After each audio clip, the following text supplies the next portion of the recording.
नमस्कार, मैं हूं संदीप चौधरी। आज सीधा सवाल की शुरुआत करेंगे तौबा तौबा से। ये गाना आपने सुना होगा, करण औजला का गाना है, हुस्न तेरा तौबा तौबा। वो गाड़ियों में, बार्स में, रेस्टोरेंट में, डिस्कोथेक्स में, शादियों में ये गाना आपने खूब सुना होगा। लेकिन यहां पर जो तौबा तौबा है, तौबा तौबा मतलब माशाल्लाह क्या कमाल का हुस्न है, ये कहने की कोशिश की जा रही है। लेकिन जो तौबा तौबा शब्द पर आज मैं चर्चा करने वाला हूं वो है कि भैया माफ कर दो, इससे मत कराइए। ये ईवीएम, इलेक्ट्रॉनिक वोटिंग मशीन से विपक्ष, खास कांग्रेस तौबा तौबा करती दिखाई दे रही है। अभी कुछ ही देर पहले कांग्रेस का एक प्रतिनिधिमंडल चुनाव आयोग से मिलकर निकला है बाहर, ऐतराज दर्ज करा है, कई सवाल दाग दिए हैं कांग्रेस ने चुनावी प्रक्रिया को लेकर और ईवीएम को लेकर।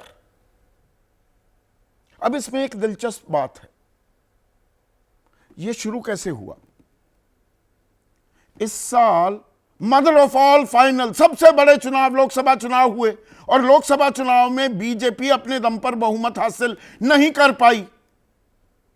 विपक्ष में एक जान, एक ऊर्जा आती दिखी, एक उत्साह, जोश कि भाई विजयी रथ रोक दिया बीजेपी का। 240 ही ले पाई बीजेपी, बैसाखियों की जरूरत पड़ गई, एनडीए की, विशुद्ध एनडीए की सरकार बनी, बीजेपी की सरकार नहीं बनी। लेकिन वो जो गुब्बारा था, जो फूलता दिखाई दिया विपक्ष का, उसकी हवा निकल गई हरियाणा में और बची कुची हवा निकल गई महाराष्ट्र में। तो लगा विपक्ष, खास कांग्रेस, ईवीएम पर सवाल उठाने। महाराष्ट्र में तो शिवसेना, उद्धव ठाकरे गुट के नेता भी उतनी ही मजबूती के साथ ये आरोप लगा रहे हैं कि भाई ईवीएम में तो खेल हो गया। यह बात और है कि हरियाणा के साथ जम्मू कश्मीर में चुनाव हुए, वहां पर विपक्ष की जीत हुई, और महाराष्ट्र के साथ झारखंड में चुनाव हुए, वहां पर इंडिया गठबंधन जीता, यानी कि विपक्ष जीता। तो मीठा मीठा गपगप और कड़वा कड़वा थूथू हो रहा है, या दरअसल कुछ ऐसे सवाल हैं जिनके जवाब देने होंगे। ये वोट प्रतिशत इतना बढ़ कैसे जाता है? ईवीएम एक दिन में 11 घंटे जो वोटिंग के होते हैं, कितनी वोट डल सकती हैं एक ईवीएम में? और जो विकसित देश हैं, जिसमें अमेरिका भी है, जर्मनी है, जापान है, वो क्यों नहीं कराते ईवीएम से चुनाव? इस पर हम चर्चा करेंगे। आप अपनी राय, अपने सुझाव और अपने सवाल हमें भेजिए। सीधा सवाल अब आपके सवाल के आधार पर भी आगे बढ़ता है। आपकी हिस्सेदारी बने, यह हम सुनिश्चित कर रहे हैं। अब चुनाव निष्पक्ष ना हो, पारदर्शी ना हो, तो वो बेमानी हो जाती है। मैंने जिसको वोट दिया, अगर वही वोट सही जगह दर्ज नहीं हो रहा है, तो फिर ये लोकतंत्र कमजोर होता दिखाई देता है। और भारत में, हमारे देश में चुनाव होते हैं ईवीएम के जरिए। वहां हम बटन दबाते हैं और वही जो आंकड़ा है वो नतीजों में तब्दील होता है। अब ईवीएम सवालों के घेरे में है। आज सुप्रीम कोर्ट में एक याचिका भी दाखिल की गई।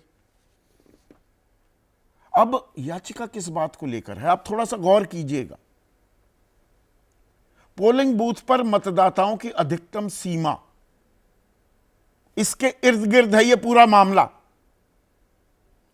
दरअसल एक पोलिंग बूथ में अधिकतम जो मतदाता हैं वो 1500 हो सकते हैं, पहले 1200 होते थे। अब याचिकाकर्ता कह रहा है कि जी 11 घंटे वोटिंग होती है। अब आप पोलिंग बूथ में घुसे, बैलेट पेपर आपको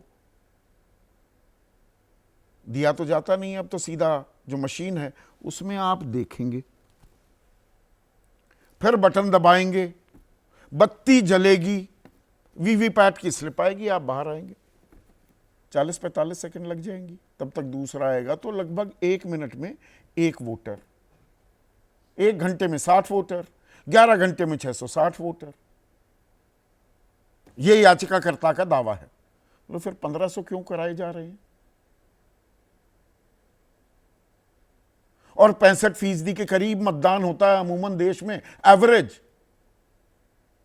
और 80-85 जो पश्चिम बंगाल जैसे राज्यों में होता है वहां होने लग जाए पूरे देश में, या नहीं हो रहा है, या उसको वहां तक भी बढ़ाया जा सकता है क्या?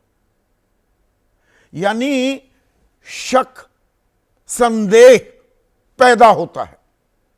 यह बात कही जा रही है। अब सुप्रीम कोर्ट ने 3 हफ्ते में जवाब मांगा है चुनाव आयोग से।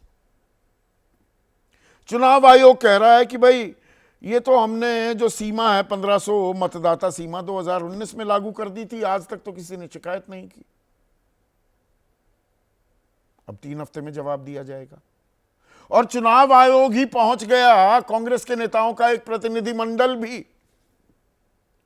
अब वो एक और चीज पर जोर देते दिखाई दे रहे हैं।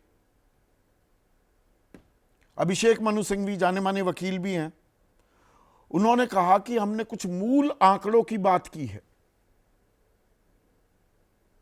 अब महाराष्ट्र में जो आंकड़े हैं, महाराष्ट्र में वोटर टर्नआउट के जो आंकड़े चुनाव आयोग ने आधिकारिक तौर पर जारी किए, वो तो पूरी जानकारी सबके पास है, मेरे पास भी वो लिस्ट है।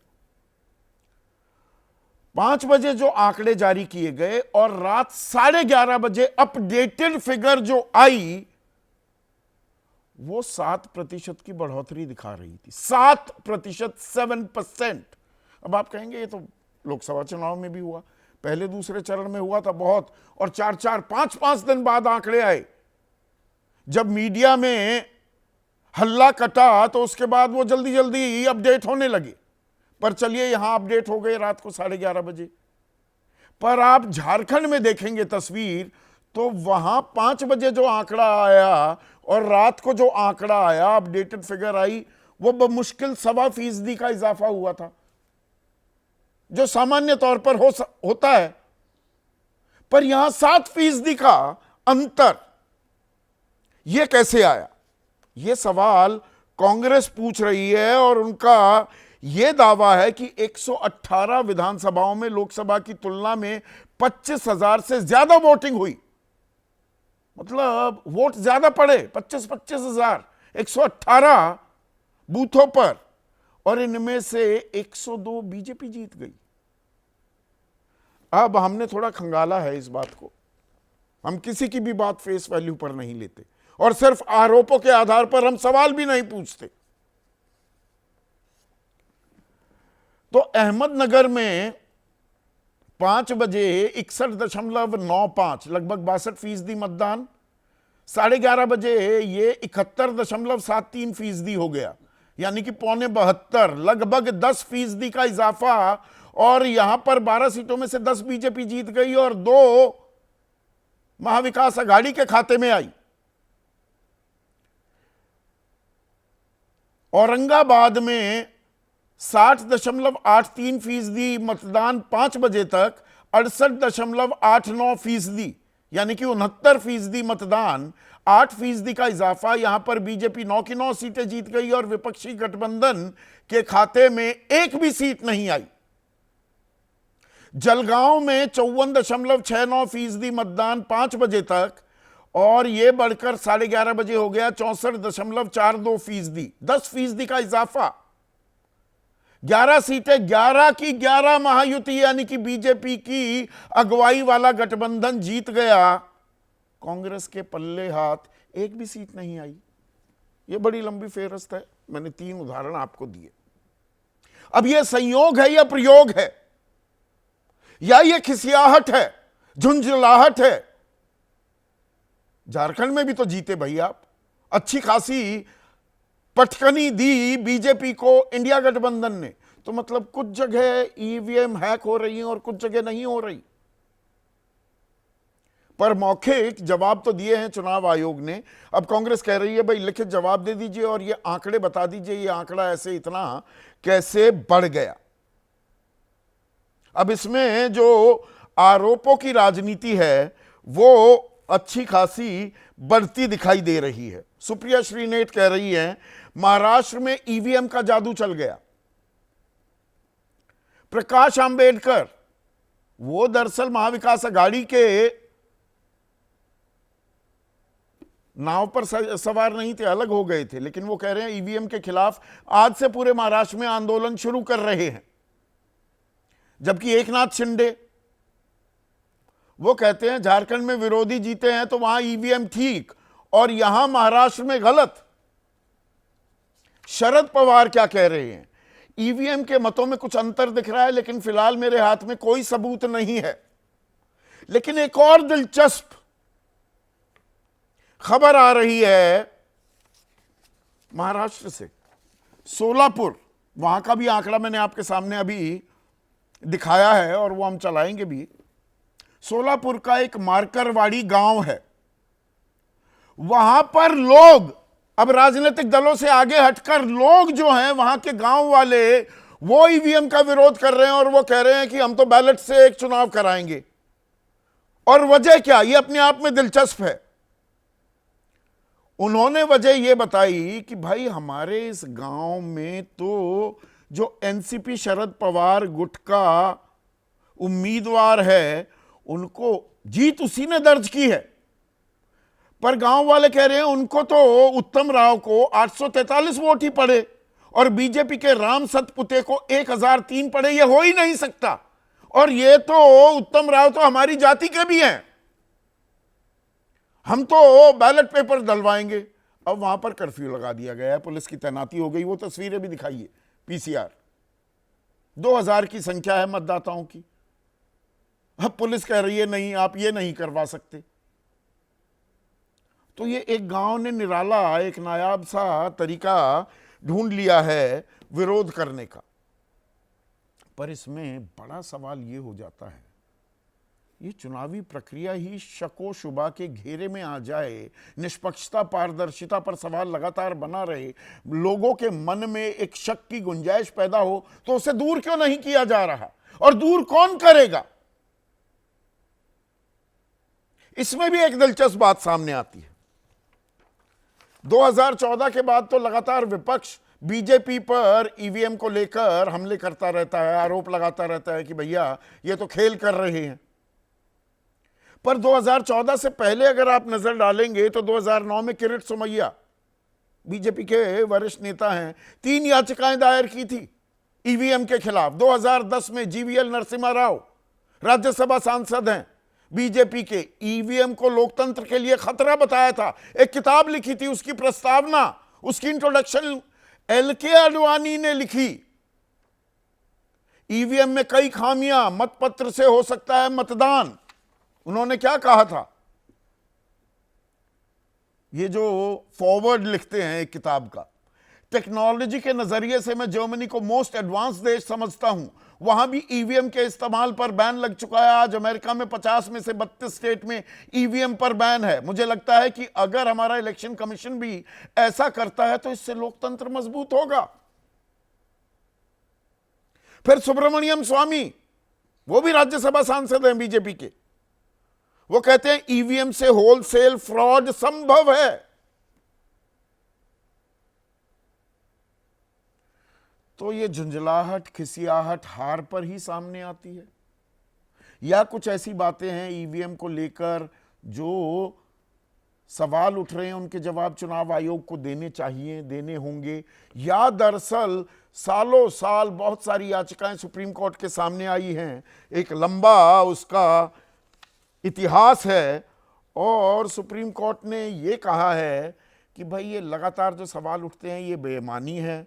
Can't question EVMs solely on the basis of suspicion, शक की बिना पर ही सिर्फ हम सवाल नहीं उठा सकते हैं। ये अप्रैल 2024 में कहा, मई 21 2019 में कि भाई सारी फिजिकल काउंटिंग होनी चाहिए ईवीएम वीवीपैट की, कि नहीं ये सब बेकार की बातें हैं। 7 मई 2019 को भी एक रिव्यू प्ली डिसमिस कर दी थी। ये एक पुराना इतिहास है, तो इससे कोई हल भी निकलेगा क्या, या यूं ही सवाल उछलते रहेंगे? और आम आदमी जो है, आम मतदाता, जनता जनार्दन, उसे पक्का भरोसा कभी हो ही नहीं पाएगा कि जहां वोट डाला वो वहीं गया है या नहीं गया है। ऐसे में आज का सीधा सवाल, ईवीएम से तौबा तौबा, तो ही चुनाव निष्पक्ष होगा।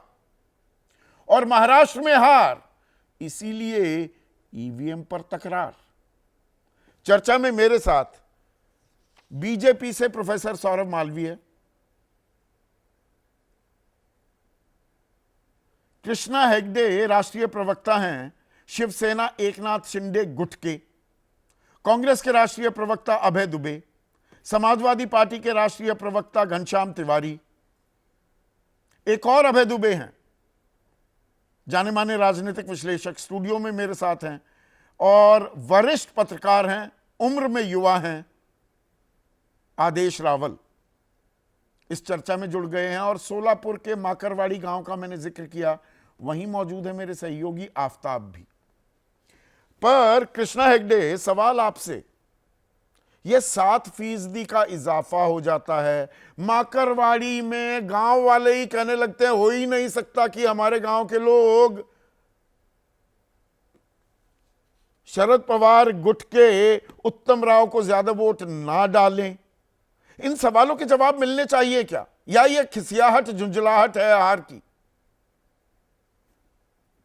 संदीप भाई, जो माखरवाड़ी गांव आप बोल रहे थे, वहाँ का मैं ही निरीक्षक था पहले, बाड़ा कॉन्स्टिट्यूंसी में आता है। और वहाँ पर जो राम सातपुते हैं वो हमारे विधायक है, वो गए बार भी हमारे भारतीय जनता पार्टी के विधायक रह चुके हैं और ये बार भी वो इलेक्शन जीत के आए हैं। तो मुझे नहीं लगता कि ऐसा कोई दिक्कत है। मुझे लगता है कि जो भी ईवीएम में लोगों ने वोटिंग दी है उसका सही नतीजा निकला है। और ये जो अभी ये तो अगर पॉलिटिकली गांव वाले करवाना चाह रहे नहीं हैं नहीं, अपना बैलेट देखिए बैलेट के देखिए जरिए ऐसे, एक देखिए एक गांव परीक्षण वालों कर का, रहे हैं, तो पुलिस वाले रोक क्यों रहे हैं? देखिए कर्फ्यू क्यों लगा दिया देखिए वहां पे? सभी सभी सभी गांव वालों का, पूरे महाराष्ट्र के गांव वालों का मुझे सम्मान है। लेकिन मैं एक बात कहूं कि अगर महाराष्ट्र में 50,000 गांव हैं और कल सब बोले कि हम सबको इंडिपेंडेंट वोटिंग उनकी फिर से मर्जी। अरे गांव का बैलेट अपना में करना है। आंतरिक लोकतंत्र देखिए आ रहा देखिए है प्ले में, उनको देखिए अपना इलेक्शन लोकतंत्र इलेक्शन कमीशन भी दर्शाने इलेक्शन दीजिए। कमीशन की देखिए इलेक्शन कमीशन की भी अथॉरिटी है, वो भी एक ऑटोनोमस बॉडी है। इलेक्शन कमीशन की ड्यूटी है कि वो इलेक्शन कराए। ऐसे इंडिविजुअली अगर हम इलेक्शन कराने गए तो मुझे नहीं लगता ये ठीक होगा। और वहाँ के जो ठीक होगा सर्वे या सर्वा पोल खोल उनके सकती है? राष्ट्रवादी, देखिए राष्ट्रवादी कांग्रेस के जो अध्यक्ष है शरद पवार साहब, उन्होंने उनका कैंडिडेट वहां खड़ा था। उनको अगर कोई आपत्ति नहीं है तो मुझे नहीं लगता कि किसी को भी आपत्ति नहीं, यहां होनी पर जो चाहिए। ये कांग्रेस पोल आपत्ति देखिए उठा रही है और जो ये आंकड़े आ रहे हैं, 7% बढ़ोतरी हुई, 5 बजे का आंकड़ा जो चुनाव आयोग ने दिया और रात को 11:30 बजे जो मिला, उसमें 7% का। और इसमें अहमदनगर का मैंने आपके सामने जिक्र किया है, मैंने जलगांव का आपके सामने जिक्र किया, औरंगाबाद का भी। 9 की 9 सीटें देखिए आप मैं जीत गए, 9% वोट बढ़ा, देखिए 10% बढ़ जाता मैं है। जलगांव में 11 की 11 सीटें आप जीत जाते हैं। संदीप भाई, ऐसा है कि जब इलेक्शन कमीशन के वहां से हमको आंकड़ा मिलता है वोटर्स परसेंटेज का, तो वो 5 बजे का होता है या हम्म 4:30 या 4 बजे का होता है। हम्म उसके बाद जब 6 बजे इलेक्शन कमीशन का जो सेंटर, वोटिंग सेंटर बंद होता है, उसके पहले भी बहुत लोग अंदर चले जाते हैं। और इलेक्शन भले 6 बजे मैं बंद बिल्कुल करना फेयर बात चाहिए, कर रहे लेकिन हैं। जो लोग आप जो कह अंदर रहे हैं, जो मैं है, मैं उसे मानने पूरी तरह से जी मानता जी, जो हूं। आप अंदर जो सच्चाई लोग बयां हैं कर रहे हैं, उन पर कृष्णा, ये इसमें एक जो, पर है, एक पर है, जी उस जी पर जी का आप जी, जवाब दीजिएगा। हाँ हाँ। भाई, महाराष्ट्र में लोग वो लाइन में खड़े थे और उनको अकाउंट फॉर नहीं किया गया, 7% बढ़ गया। मतलब महाराष्ट्र में सारी दुनिया देर से ही चुनाव करने निकली। झारखंड में तो 1.25% का इजाफा हुआ, 5 बजे जो आंकड़ा आया था और रात को नहीं नहीं, 11 बजे जो आया, और उसका भी आपके यहाँ उसका भी सात मैं आप फीसदी का इजाफा हो गया। देखिए, मैं आपको 7% का भी इजाफा का भी बोलता हूँ। अगर महाराष्ट्र में 63% वोट हुआ 11 घंटे में, तो लगभग 6% वोट होता है हर घंटे में। और जब दोपहर के टाइम है, लोग कम आते हैं लंच टाइम पे, और उसके बाद वापस अच्छा, 4 बजे के बाद और आते हैं। झारखंड में और सब 4 और 6 लंच के के बाद बीच भी में, आ गए, वो शाम को नहीं आए। नहीं नहीं, तो 6 बजे तक वो अगर पोलिंग सेंटर में उन्होंने पोलिंग सेंटर भर दिया और उनको अपना वोटिंग करना है, तो मुझे लगता है कि जो 6 बजे के बाद का आंकड़ा है, जो 7 या 7:30 या 8 बजे के बाद का आंकड़ा है, मुझे लगता है कि जब पूरे दिन में 6% मैंने आपको बताया कैसा है, तो आज अगर दूसरी जगह पे 7 या 8% ये हुआ तो मुझे नहीं कांग्रेस लगता कि आरोप उसमें लगा रही है, कोई शॉकिंग बाकायदा बात है। आरोप लगाया है कि देखिए 118 विधानसभाओं में 25,000 से ज्यादा प्रति विधानसभा में वोट पड़े हैं लोकसभा के मुकाबले, और देखिए 102 महायुति जीत गई, 118 में संदीप से भाई, 102। कांग्रेस को कितना सीट मिले हैं? 16। तो चिल्लाएगा और रोएगा कौन? कांग्रेस। ये और लोकसभा में लोकसभा में प्रॉब्लम नहीं, तेलंगाना में प्रॉब्लम नहीं, कर्नाटक में प्रॉब्लम नहीं, हिमाचल में प्रॉब्लम नहीं, इंडी गठबंधन में वेस्ट बंगाल में प्रॉब्लम नहीं, पंजाब में प्रॉब्लम नहीं, दिल्ली में प्रॉब्लम नहीं, तमिलनाडु में प्रॉब्लम नहीं, महाराष्ट्र में तो बहुत बड़ा प्रॉब्लम है भाई। अबे अरे दुबे, भाई, आपके बड़े बड़े किसियानी बिल्ली नेता वहां खंबा से नोचे, हार नहीं रहे नहीं, हैं। अभी इसी पर रहते हैं, किसियानी बिल्ली खंबा नोचे, पूरी फेहरिस्त गिनवा दी राज्यों की, वहां जीतते हैं तो कोई दिक्कत नहीं। महाराष्ट्र में सारे विधानसभा भी गिनवाने लगे, वोट संदीप कितने चौधरी जी, बढ़े। आपने भारतीय जनता पार्टी के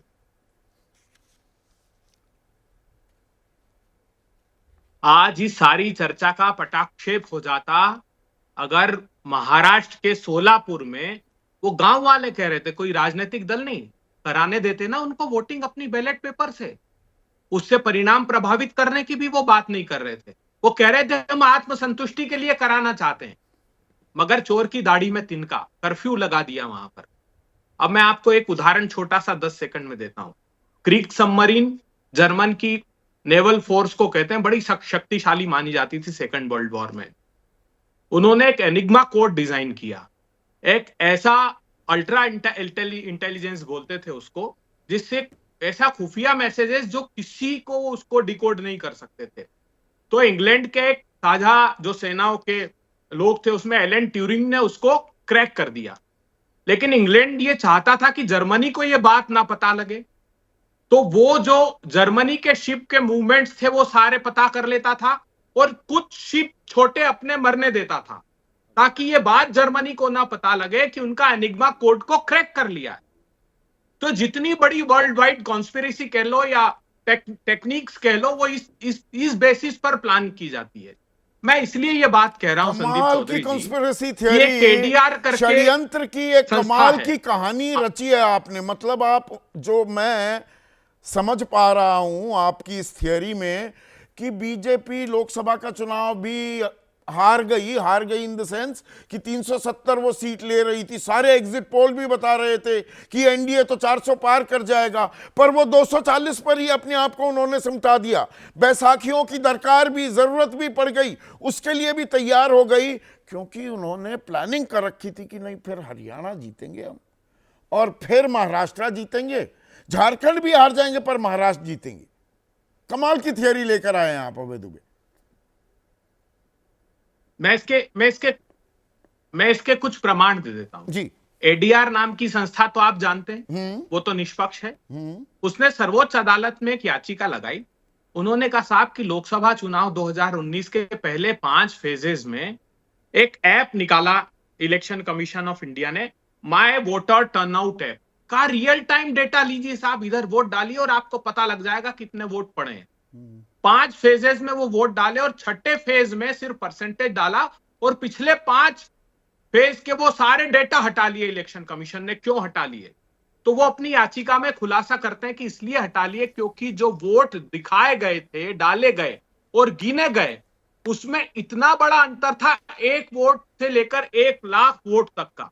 उन्होंने कंस्टिट्यूएंसी के नाम दिए हैं कि आपने जिन लोकसभा क्षेत्रों को जीता हुआ बता दिया है, उसमें इतना बड़ा अंतर है कि उनकी जीत के अंतर से अधिक। अबे सुन लीजिए, बहुत दुबे, गंभीर जो बात सूट बता रहा हूं करता है उस चीज को कोट कर रहे जो आप हैं। अंतर कह एक रहे सेकेंड, हैं, एडीआर की बात आप उठा रहे हैं और एडीआर लगातार याचिकाएं सुप्रीम कोर्ट के सामने भी देता है, पर आप ये बताना भूल गए, इसी साल 10 दिन पहले की भी बात, 10 दिन भी हुए नहीं है दरअसल, पूरे 26 नवंबर को सुप्रीम कोर्ट ने क्या कहा?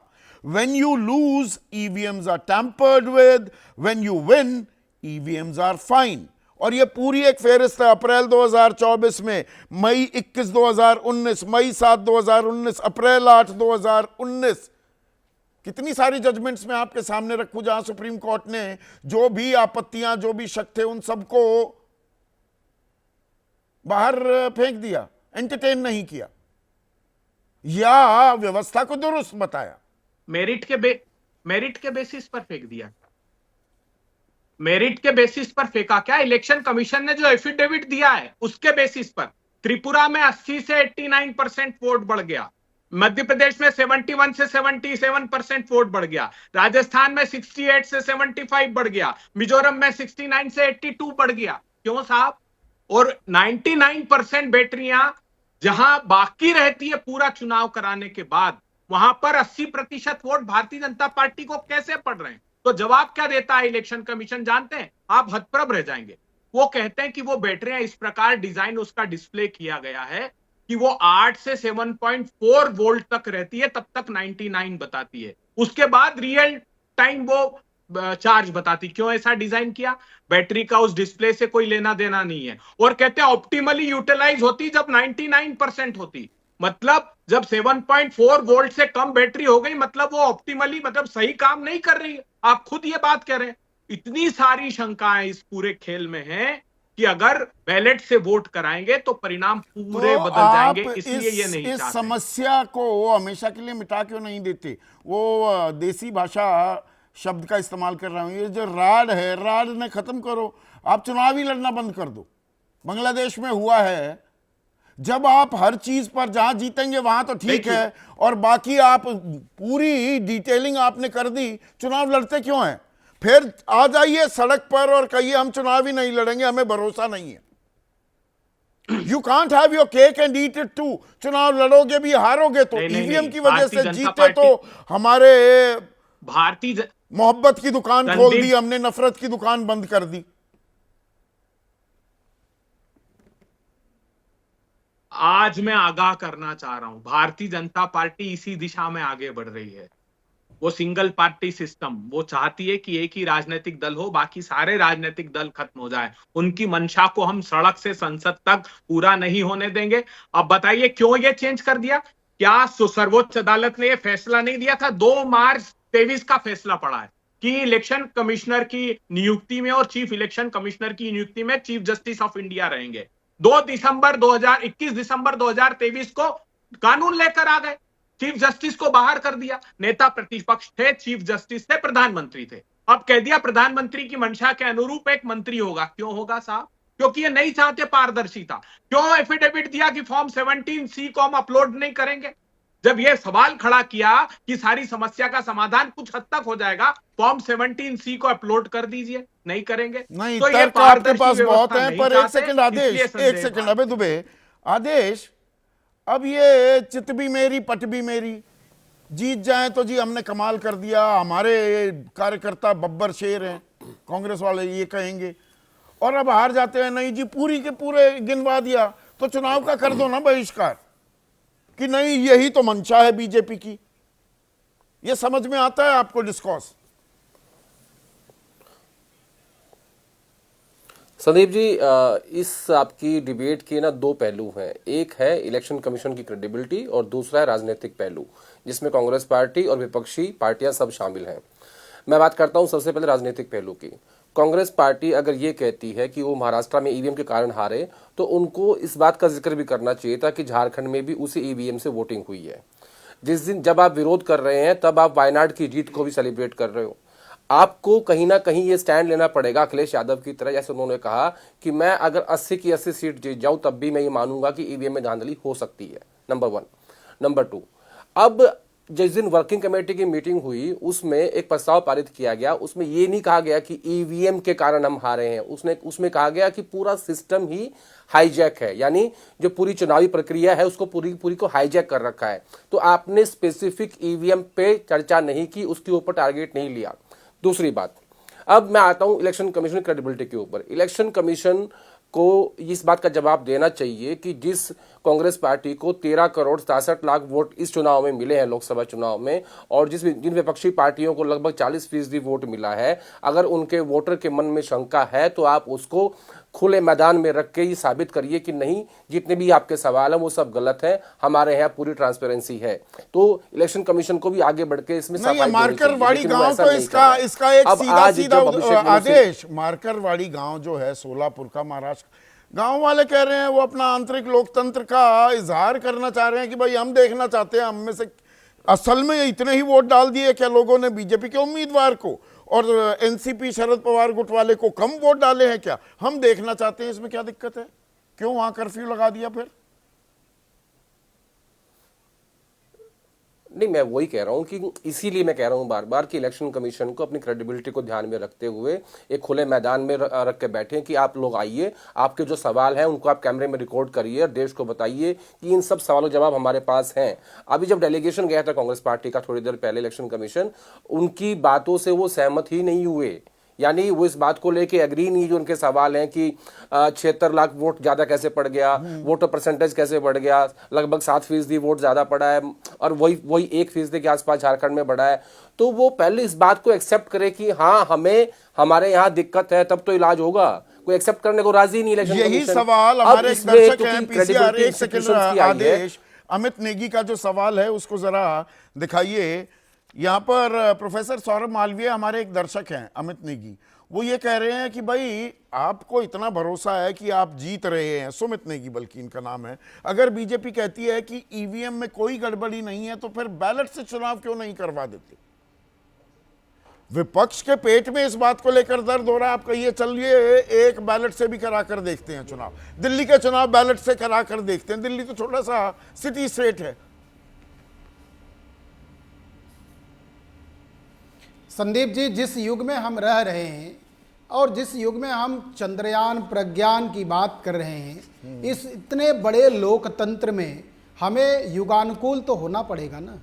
हम किस दौर में जी रहे हैं हमें तो देखना अच्छा, पड़ेगा ये ना। हम जिस दौर तो में जी रहे हैं, लाजमी अमेरिका, है एक कि सेकेंड, जिस दौर में हम जी रहे हैं उसमें America, France, England, Germany, Netherland, Portugal जैसे विकसित देश नहीं आते। वो कहीं पाषाण युग में रह रहे हैं। यहाँ पर ईवीएम नहीं सभी इस्तेमाल आते हैं, होती। सभी आते हैं उनकी।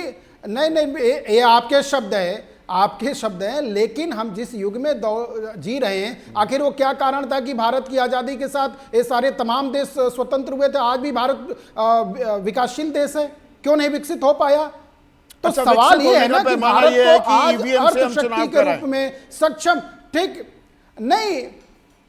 नहीं, वो तो आप अब देखिए इस तरह की बातें कहेंगे, आपका ये कटाक्ष तो थोड़ा विचित्र हो जाएगा। लेकिन हम जिस प्रोग्रेसिव समाज के लोग हैं ना, हमें तो उस दौर में आना पड़ेगा। लेकिन अभी जो सवाल है उस पर हम आ जाते हैं। ये तो नेगी जी के प्रश्न का मैंने उत्तर दिया कि हम जिस जिस जिस वैज्ञानिक युग में, जिस टेक्नोलॉजी के युग में, संचार क्रांति के दौर में हम जी रहे हैं, तो हमें वैसा होना चाहिए और उसी रूप में आगे बढ़ना चाहिए। लेकिन सवाल यह है कि क्या ईवीएम पर सवाल कांग्रेस कर रही है या जनता का अपमान कर रही है? क्या अच्छा, लोकतंत्र से मजाक कर रही है? क्या आपातकाल को जनता ने भूल गई? तो सबसे वरिष्ठ नेता लाल कृष्ण आडवाणी भी जनता का अपमान कर रहे थे उस समय में नहीं, बिल्कुल नहीं। उस समय में ऐसी आशंका थी। आज हमारा देश, हमारी व्यवस्था, हमारे संसाधन और हम सक्षम हैं। आप ही के सूबे के दर्शक हैं, मेरठवासी जो हैं, उनका सवाल दिखाइए। पीसीआर, एक सेकंड सौरभ भाई, देखिए जनता के सवाल भी आ रहे हैं बीच में, इसलिए उनको भी लेता रहूंगा। जेपी सागर हैं, वो कह रहे हैं ईवीएम एक इलेक्ट्रॉनिक वोटिंग मशीन है, संदेह दूर किया जाना चाहिए। संदेह दूर कर दीजिए ना, वंस एंड फॉर ऑल। होना, इसके लिए चुनाव आयोग बराबर परीक्षण कर रहा है, कार्य कर रहा है, बता रहा है। आप स्वयं बताइए, इस बात को जानते होंगे कि भारत में पहली बार इलेक्ट्रॉनिक वोटिंग मशीन की परीक्षण की प्रक्रिया इंदिरा गांधी तत्कालीन उनकी कार्यकाल में, जहां 11 घंटे में 600-700 से ज्यादा वोट डल ही नहीं सकते, 1500 की क्षमता कैसे कर दी है? कर दी कि आज तक किसी ने ये सवाल ही नहीं पूछा। बता रहा हूं, अजीबोगरीब तर्क दे रहा है चुनाव आयोग। संदीप, नहीं, 2004 में, 2009 में, 2000 दोनों में सरकार बनाते हैं कांग्रेस के लिए तो ईवीएम ठीक है, और 2009 में इनकी 61 सीट बढ़ भी जाती है, 206 पर आ जाते हैं, तो और ईवीएम अच्छा हो जाता है और लोकतंत्र स्वस्थ हो जाता है। तब आपके लिए खराब था ना, वही तो सवाल है। झारखंड जो आप नहीं, मेरे लिए नहीं, कभी नहीं उधर गए, कभी नहीं गए। पूरी बाकायदा किताब लिख दी थी भाई जीवीएल नरसिम्हा राव ने। नहीं, कब किया उसका फॉरवर्ड? कब किया? 2009 के चुनाव के बाद। किताब में क्या लिखा? तो खिसियाहट टीस तब आपकी थी, अब वो कांग्रेस की निकल रही है। नहीं नहीं राहुल, आप देखिए संदीप जी, उसको आप समझने की कोशिश करिए। राहुल गांधी के नेतृत्व में देश ने लगभग 3 दर्जन लगातार अर्जुन चुनाव यादव हारते हुए हैं, कांग्रेस ने अलवर किए, वासी हैं। और वो बेचारे युवा विरुद्ध हो गए। वो कह रहे हैं ईवीएम में कुछ तो गड़बड़ी है, सोलापुर में ग्रामीणों को बैलेट से चुनाव करने देना चाहिए कि नहीं? भाई उनका गांव में वो अपना देखना चाह रहे हैं, वो कोई नतीजा तो नहीं पलट जाएगा, होने दीजिए। नहीं नहीं, बिल्कुल नहीं पटलेजा। पारदर्शिता के साथ शासन प्रशासन और निष्पक्ष कराने का कर्फ्यू लगा दिया भाई वहां पे। आयोग की जिम्मेदारी है। आयोग इस कार्य को कर रहा है। आयोग कहां कर रहा है? प्रशासन ने। एक सेकंड, मेरे सहयोगी आफ्ताब जुड़े हुए हैं मेरे साथ सोलापुर से ही। आफ्ताब, प्रशासन को क्या दिक्कत है? ये चुनाव आयोग ने कहा कि नहीं भाई, ये तो फिर मजाक हो जाएगा चुनावी प्रक्रिया का, गांव वाले बैलेट के जरिए अपने नतीजों की तस्दीक नहीं करवा सकते, या ये प्रशासन ने, स्थानीय प्रशासन ने फैसला लिया कि नहीं नहीं, वो बैलेट के जरिए देख नहीं सकते कि भाई किसने कितने वोट दिए हैं? संदीप सर, जो इस तरह से आपने कहा कि सोलापुर के एक मार्करवाड़ी गांव की ये परीक्षा, वहां के जो नतीजे थे सिर्फ उसकी परीक्षा नहीं थी, बल्कि विश्व का जो सबसे बड़ा लोकतंत्र हम जिसे कहते हैं भारत, उसके चुनाव आयोग की ये परीक्षा होती। और ईवीएम जो पूरे देश भर में विभिन्न चुनावों में यूज़ किया जा रहा है, उन सभी ईवीएम पर सवाल उठाए जा रहे थे और उसकी ये परीक्षा थी। जब मैं जिस कार्यालय के सामने अभी खड़ा हूँ वो सोलापुर का जिलाधिकारी कार्यालय, जिलाधिकारी से मैंने जब इस बारे में बात की कि क्यों नहीं हम वोटिंग करने दे रहे हैं उनको बैलेट पेपर पे, तब कलेक्टर का ये कहना था कि अगर शुरुआत यहाँ सोलापुर से होती है तो न जाने ये आग महाराष्ट्र के कहाँ तक फैलेगी, और हो सकता है कि पूरे देश भर में यही फहरिस्त शुरू हो जाएगी कि हमको सभी जगह बैलेट पेपर पर यूज़ करना है। और अभी जब ईसीआई ने तय किया है कि ईवीएम लाना है, यूज़ करना है, और सवाल उठाने के लिए वीवीपैट का इस्तेमाल किया जा रहा था, तो वीवीपैट के उस जरिए से हम चेक कर सकते थे। और चुनाव आयोग ने एक लिमिट दिया था, जब वोटिंग होती है तो उसके बाद से 6 या 7 दिन के अंदर आपको तो लेटर देना होता है। और आपको प्रशासन ने दरअसल, जैसा आफ्ताब बता रहे हैं घनश्याम तिवारी, ये आगे ना फैल जाए और गांवों में भी एक वो डेमोन्स्ट्रेशन इफेक्ट होता है। आप लोगों के मन में चुनावी निष्पक्षता और पारदर्शिता को लेकर शक पैदा कर रहे हैं क्या? जब आप 37 सीटें जीत गए थे उत्तर प्रदेश में, तब क्यों नहीं आपने कहा कि नमस्कार संदीप जी, आपको ईवीएम में गड़बड़ी तो नहीं हो गई कहीं? तब तो ईवीएम ठीक लग रहा था आपको। नमस्कार संदीप जी, आपको, दर्शकों को और को पैनलिस्ट को। पहले तो आपको धन्यवाद कि आपने आज ये मुद्दा उठाया।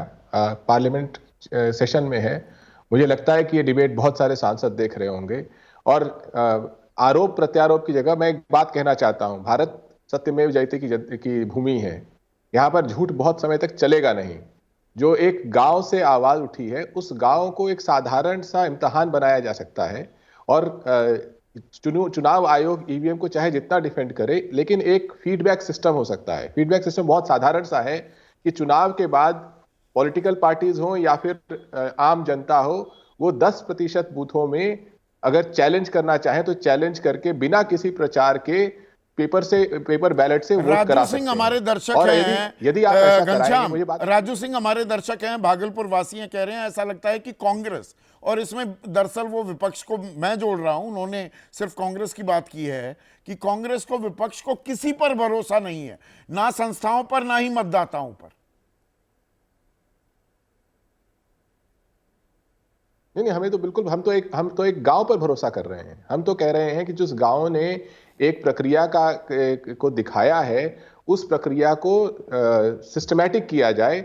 10% बूथ किसी भी चुनाव के बाद चैलेंजिंग, जिसे कोई भी पॉलिटिकल पार्टी, बीजेपी चाहे तो वो चैलेंज करे, जो हारी हुई पार्टी है वो चाहे चैलेंज करे, ताकि ये फीडबैक सिस्टम हो, ये निष्पक्षता हो। मतलब आप ये कह रहे हैं ईवीएम से चुनाव करवाते रहिए, पर 10% जगह फिर बैलेट से भी देखिए और उनका मिलान करिए कि वो एक ही धारा में जा रहे हैं या बिल्कुल अलग अलग नतीजे तो नहीं आ रहे सामने।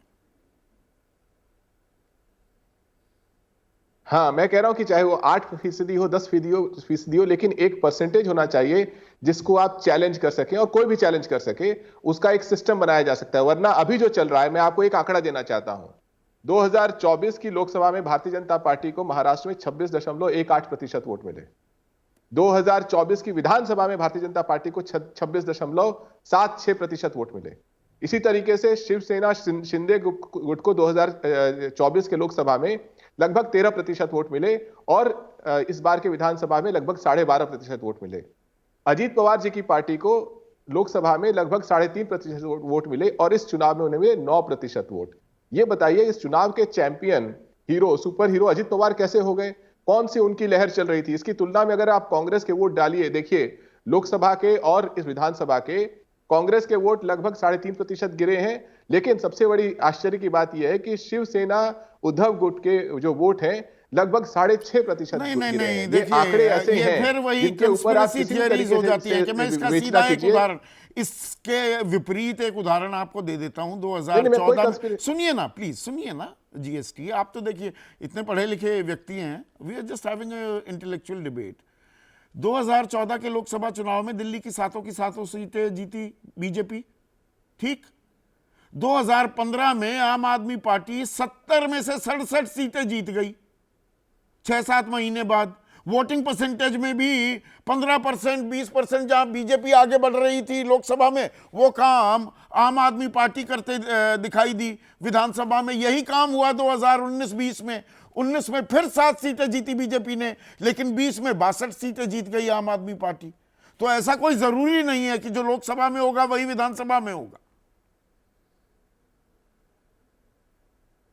नहीं, यहां तो जो आंकड़े कह रहे हैं जो लोकसभा में हुआ है वही विधानसभा में भी हुआ है। आंकड़े ये कह रहे हैं, सिवाय एक पार्टी के और 2 पार्टियों के। एक अजीत पवार जी की पार्टी, उनको 6.5% एक्स्ट्रा वोट मिले हैं।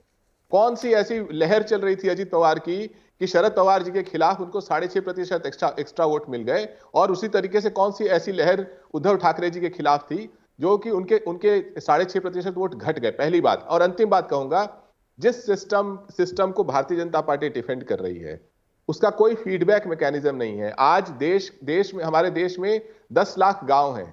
उन गांवों से एक सोच उभरी है कि एक बहुत साधारण तरीके से सभी जगह नहीं, 5%, 4%, 3%, 1% बूथों पे तो हम इस मेथड से चेक कर सकते हैं। वो 1% पार्टियों द्वारा चयनित बूथ हो सकते हैं, लोगों द्वारा चयनित बूथ हो सकते हैं, लेकिन कम से कम उसके ऊपर प्रेशर रहेगा कि कोई सरेआम इस तरीके से चोरी करके सीनाजोरी ना कर सके। मार्करवाड़ी जो मॉडल है उसे आप कह रहे हैं उसे क्यों नहीं लागू करते? अबे दुबे, जो घनश्याम तिवारी कह रहे हैं कि मार्करवाड़ी जो ये गांव है, वो कह रहे हैं भाई ऐसा नहीं हो सकता, हम एक बार खुद देखना चाहते हैं। तो 8-10% जगहों पर क्या ये एक मॉडल हो सकता है, या ये तो और संदेह पैदा होगा? ये रायता जो फैला हुआ है ये तो बिल्कुल और ऐसा फैल जाएगा, समेटना मुश्किल हो जाएगा। अगर मार्करवाड़ी को एक पायलट प्रोजेक्ट के तौर पे लिया जाए तो ईवीएम वाली व्यवस्था का पूरी तरीके से कबाड़ा हो जाएगा। नंबर 1, इसको हटना ही पड़ेगा ईवीएम वाली व्यवस्था को, मेरा ये मानना है। दूसरी बात, मैं आरोपों पर नहीं जा रहा, आरोप तो किसी मानसिकता से लगाए जा सकते हैं। जो घटित हो रहा है उसकी समीक्षा करने पर बड़ी गड़बड़ बातें सामने आती हैं। देखिए, आपने महाराष्ट्र के बारे में जो कहा वही ठीक बात हरियाणा पर भी लागू होती है। मैं तमाम मंचों पर इस बात को कह चुका हूं, मेरे पास आंकड़े भी हैं। हरियाणा में भी 5 बजे शाम को जो वोट पड़ा, फिर उस वोट को 7 बजे शाम को जो ये आपकी बात में ही सुर में सुर मिला रहे हैं। तनुज रावल है हमारे दर्शक, गुलाबी नगरी जयपुर से, कह रहे हैं कि वोटिंग खत्म होने के बाद जो आंकड़े आते हैं वो रात होते होते बदल कैसे जाते हैं। हरियाणा में 2 बार बदले हैं और लोकसभा में तो 4-4, 5-5 रातों बाद भी आंकड़े बदले। मैं ये कह रहा हूं कि 7 बजे वोट पड़ा, वो चुनाव आयोग ने बताया, वो उनकी वेबसाइट पे मौजूद है। फिर उसके पौने 4 घंटे बाद 11:15 बजे फिर वोट प्रतिशत बढ़ाया गया। उसके बाद में मतगणना के 1 दिन पहले फिर वोट प्रतिशत बढ़ाया गया, 3 दिन बाद। ये क्यों हुआ? कुल मिला के 2 जिले तो ऐसे हैं यहाँ 11% वोट बढ़े।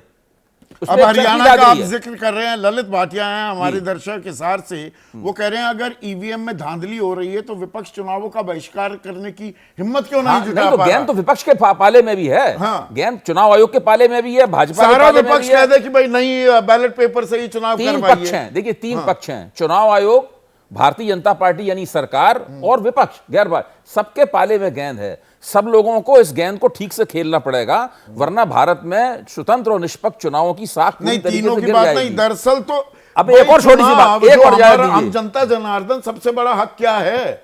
हम सरकार तय करते हैं वोट के जरिए। बिल्कुल ठीक बात। एक और छोटी सी बात कहता हूं, ये बात नहीं है कि लोकसभा में भाजपा ने बहुमत खोया तो विपक्ष ने कुछ नहीं कहा, ऐसी बात नहीं है। चुनाव आयोग के पास में नागरिक अधिकार संगठनों का एक पूरा का पूरा 31 पेज का प्रतिवेदन पड़ा हुआ है, जिसमें तमाम विश्लेषण करके ये दिखाया गया है कि अगर ये सब गड़बड़ियां नहीं होती तो भारतीय जनता पार्टी 78 सीटें और खोती, जितनी खोई हैं उस 78 सीटें और बेशी खोती भारतीय जनता पार्टी।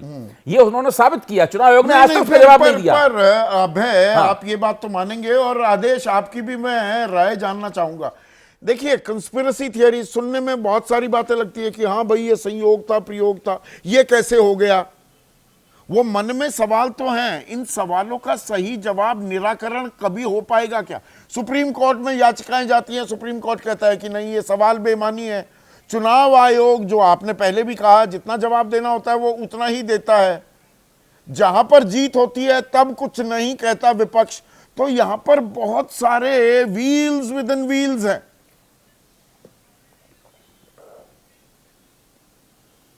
जी, मुझसे सवाल है संदीप जी। जी, देखिए, मेरा ऐसा मानना है इसमें कि कांग्रेस पार्टी को एक पहल करनी पड़ेगी। वो पहल इस बात की करनी पड़ेगी कि कांग्रेस पार्टी को इस बात की शक है कि पूरा जो सिस्टम इलेक्शन कमीशन का वो कैप्चर्ड है, उसमें कहीं ना कहीं धांधली है। तो अब उनको शुरुआत इस बात की करनी पड़ेगी कि वो आगे बढ़ें, सबसे बड़ी पार्टी है देश की, सबसे पुरानी पार्टी है, या तो वो प्रमाण लेके आए कि देखिए ये हमारे पास सबूत है और यहाँ पे इस तरीके की रिगिंग हो सकती है। सबूत की बात पर एक सवाल पूछा है, एक सेकंड आदेश। या फिर वो आगे अभय दुबे, ये सवाल आपके लिए है, कांग्रेस वाले अभय दुबे के लिए।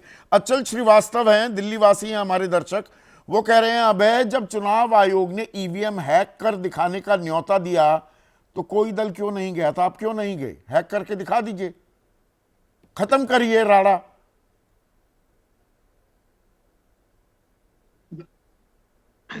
संदीप चौधरी जी, सिर्फ हैक करने का सवाल ही कहां है? ये सवाल प्रतिपक्षियों ने नहीं उठाया कि हैक की जा रही है मशीन। मैनिपुलेशन है, वो प्रोग्रामेबल है मशीन्स। ऐसा नहीं है कि सिर्फ हैक करने से ही मशीन सिस्टम को, जब वो इंटरनेट से कनेक्टिविटी होगी तो हैक का प्रश्न होगा, लेकिन वो प्रोग्रामेबल है। उसमें मैंने तो प्रमाण दिए, और जितने लोगों ने केस जो सुप्रीम कोर्ट ने डिस्पोज ऑफ किए, क्या की एडीआर की पिटीशन को, कि ऐसी बहुत सारी याचिकाएं लगी, उनके साथ निर्णय हो जाएगा, और डिस्पोज ऑफ कर दी। तो यहां पर एक मत होकर, ये बिल्कुल ठीक घनश्याम तिवारी जी की बात से सहमत हूं कि उस गांव को पूरी इच्छा शक्ति के साथ एक बार वोट डालने दीजिए, आपको पता लग जाएगा कि क्या गड़बड़ इस पूरी व्यवस्था में है। क्यों सिर्फ भारतीय जनता पार्टी को, मतलब सिर्फ बीजेपी को ही शिकायत नहीं है, एकमात्र राजनीतिक दल है जो सत्ताधारी दल है जिनको यह शिकायत नहीं कि 11-11 दिन बाद वोट परसेंटेज अपडेट कर रहे हो, 10-10% वोट कैसे बढ़ रहा है। चिंता तो सबको होनी चाहिए ना, उन्हीं को क्यों नहीं है इस बात की चिंता? ठीक है, 20 सेकंड में जवाब चाहूंगा आदेश रावल। जो आप बात कह रहे थे, विपक्ष आपको लगता है जो इनको आगे बढ़कर या तो जिम्मेदारी लेनी होगी, कुछ कदम उठाने होंगे, या कुछ हल भी निकलेगा, या ये ऐसे ही आरोप प्रत्यारोप? अब तो बहुत लंबा समय बीत गया है ना। 20 सेकंड में जवाब चाहूंगा प्लीज।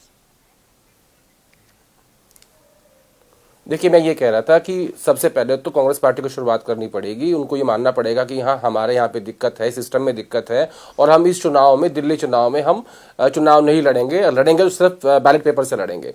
मैं ये मानता हूँ कि शुरुआत में उनको समर्थन नहीं मिलेगा, लेकिन आखिर में जहाँ जहाँ ऐसे नतीजे आएंगे तो इनको इनके एलाइज का साथ मिलता चला जाएगा। अदरवाइज ऐसे ही आरोप प्रत्यारोप लगाते रहेंगे। आज चुनाव आयोग ने बुलाया था, उन्होंने इनकी बात मानने से इनकार कर दिया, तो साफ है कि ये बहस ऐसे ही चलेगी। और इसमें सबसे बड़ा सवाल ये है संदीप जी कि इलेक्शन कमीशन और सुप्रीम कोर्ट, जो देश के सबसे बड़ी इंस्टीट्यूशन है, उनको आगे बढ़ के देश की जनता को पारदर्शिता के बारे में बताना चाहिए कि वो क्या चीज होती है। आरोप लगाएगी और सही आरोप भी लगाएगी कि घबरा गए, डर गए, और ये तो लोकतंत्र विरोधी लोग हैं कि चुनाव का बहिष्कार कर रहे हैं। फिर और क्या रास्ता है? प्रमाण दीजिए या बहिष्कार कीजिए, तो दूसरा रास्ता कहां है? इसके प्रमाण भी दिया जाएगा क्या? जब आप अपनी जीत को सेलिब्रेट करते हो ईवीएम। बोलिए, खत्म कीजिए बात को। मैं वही बात बोल रहा हूं, प्रमाण आज दिए गए थे, चुनाव आयोग ने वो मानने से इनकार कर दिया। जो प्रमाण आज दिए थे महाराष्ट्र कांग्रेस के अध्यक्ष नाना पटोले ने, और जो बाकी डेलीगेशन गया था अभिषेक मनु सिंघवी के साथ में, उन्होंने प्रमाण दिए थे। उन्होंने कहा कि नहीं ऐसा कुछ नहीं है, तो इलेक्शन कमीशन ने उसे मानने से तो इनकार क्या कर हम दिया। गोल गोल घूमते रहेंगे? क्योंकि दरअसल लोकतंत्र की जो नींव होती है, मजबूती जो होती है, उसका पैमाना दरअसल वोट है, वो हमारी ताकत। जनता जनार्दन जो हमें कहते हैं 5 साल में एक बार आते हैं नेता, भैया हमें चुन दो, और वो हमारी वोट के बिना हो नहीं सकता। इस वोट का इस्तेमाल जो हमने किया है अपने प्रतिनिधि चुनने के लिए, जिसके लिए किया, उसी की तरफ जा रहा है कि नहीं, यही तो सबसे बड़ा पैमाना है। और इसमें शक की गुंजाइश तो कतई नहीं होनी चाहिए, पर ये दूर कौन करेगा या दूर होगी भी क्या, ये सवाल आज आपके लिए छोड़ जाता हूं। जवाब नहीं मिल पाया है आज सीधा सवाल में बस इतना ही।